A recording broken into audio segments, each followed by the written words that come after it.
Hey, what's up, fellas? Thursday, I think it's the 8th. Yeah, I'm pretty sure it's the 8th of June. Going to show you. I had two young men uh, call me and tell me that they would like to stop by the house. And I was like, okay. And 45 seconds later, they were knocking on the door. By the way, when they called, they were parked right outside here. That's the front door of the house. By the way, played chess yesterday. This chessboard.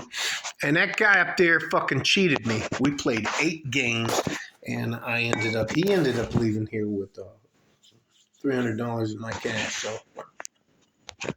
anyway, that doesn't fucking matter.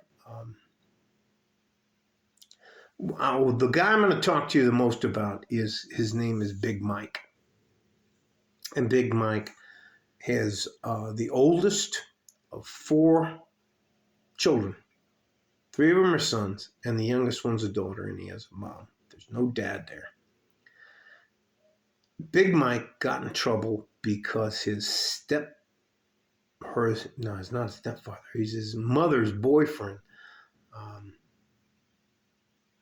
Was what we would say in a kind way, inappropriate with his younger sister. And Big Mike's 6'5" 3/4", and he's growing.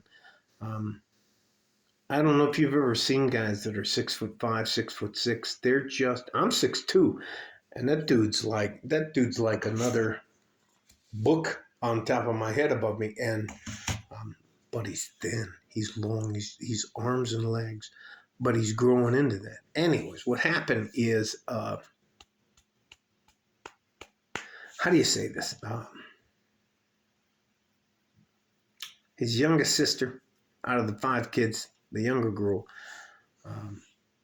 he said he caught her crying outside of Franklin High School. In Franklin High School, from where I live on High Ridge and another street off of that.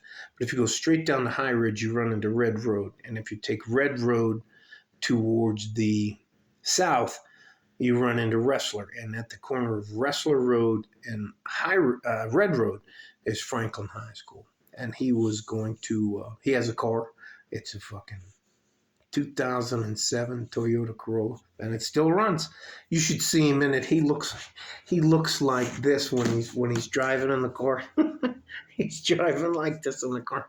He's just an abnormally large human being, and he had his one of his brothers with him. And he said when he went to pick his sister up, that his sister was crying, and that one of the assistant coaches at on the volleyball team, which she's on the volleyball team, was inappropriate with her. And later today, Big Mike's going to have to turn himself in because he went back and now I'm not saying this to be rude or ridiculous, but if you have somebody who's 6'5", 6'6", almost 6'6", 17 and a half years old, your brain's not fully developed. You got about 5 or 6 years before your brain developed. And as the oldest child without a father other than a boyfriend, and the boyfriend, Michael hurt this man.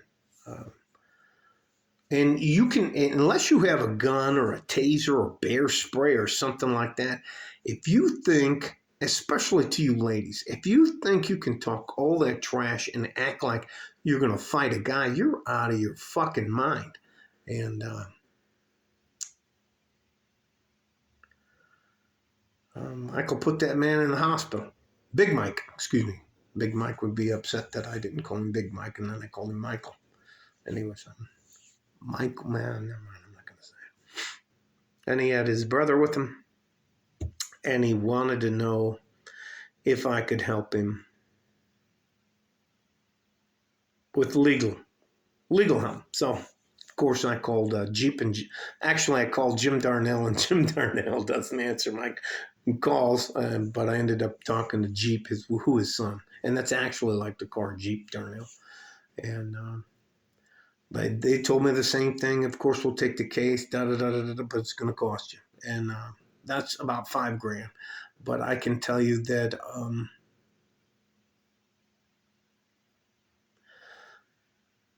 You younger men, to me, if you're in my sphere, and I have figured out on my own, not with your help, but without your help, I figured out that you're a decent human being and you're trying to do the right thing.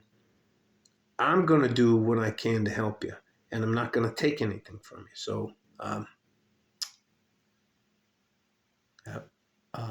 Big Mike has the opportunity to turn himself in this afternoon, but the gist of this video is no matter what anybody tells you as a man now in this world, in my opinion, there are certain things that you are expected to do as a man. If you're part of a family and there is not a head of the household and you end up being the head of the household, you're required to protect and provide. And maybe you can't provide, but if you're physically able to, you need to provide, protect, even if you lose. And Big Mike didn't lose, so there are a lot of fucking scummy men out there who are perverts, drug addicts, alcoholics, and the rest. I can't even fucking tell you. And the only thing that's keeping all of these fucking psychopathic, narcissistic, crazy men from taking over is good men who are willing to make a difference, who are willing to protect. There isn't a woman on planet Earth, in my opinion, who could kick my ass. If I wanted to take something from you, you couldn't fucking stop me. And that's where the fallacy runs in. You guys, and here's the other thing. Here in El Paso, Texas, small city, you call the police on a 911 emergency, depending on how busy they are, it's going to take them between 15 to 25 minutes to get there. And if you don't think your entire life can change in that amount of time, you're out of your mind. So, here comes the garbage can, the garbage truck. All that to say this. I do not think that young men need to be punished for doing exactly what we're here for. We as men have certain things that I believe are inherent in our character and the things that we're responsible for. And for me, one of the biggest things is to protect them. Okay, I'll show you.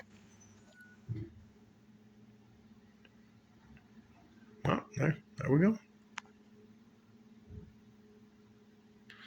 I don't know where he's leaving it. Oh, he's smashing the trash down. So, anyways, I'm going to tell you this, and this is the gist of the video.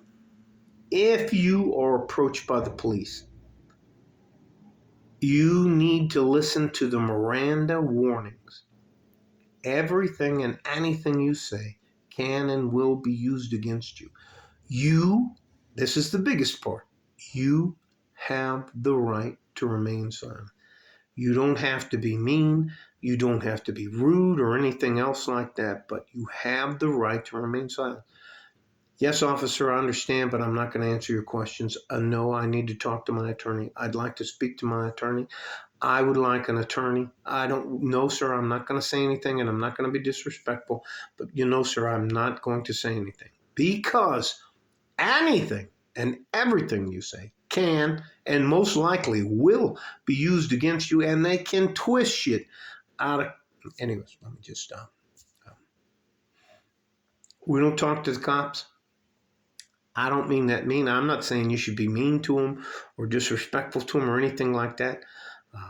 You have to understand your Fourth Amendment rights, and you have to understand your First Amendment rights. And your biggest right you need to understand is you need to shut the fuck up and don't cause yourself any more further harm. I don't know what I'm going to title this video, but I don't want to belabor the subject, but I will tell you this. it is as important for you as a man to understand your rights and how to invoke your rights so that you do not, by trying to be a decent human being, get yourself fucked up within the legal system. I'll say this again. You have the right to remain silent. You have the right to an attorney. You should always invoke at least those two things. And you must always remember that anything and everything you say can and will be used against you. All right? Love you guys. I got to go grab my garbage can. It's laid over on its side. That's fucking hilarious. Like a partner, now stay safe and healthy. Take care of each other if you can. And if you can't, take care of yourself. Like a fort in a G-string from West Texas, El Paso. I'm out of here. And I'm going to probably title this Knowing Your Rights. All right? Bye-bye.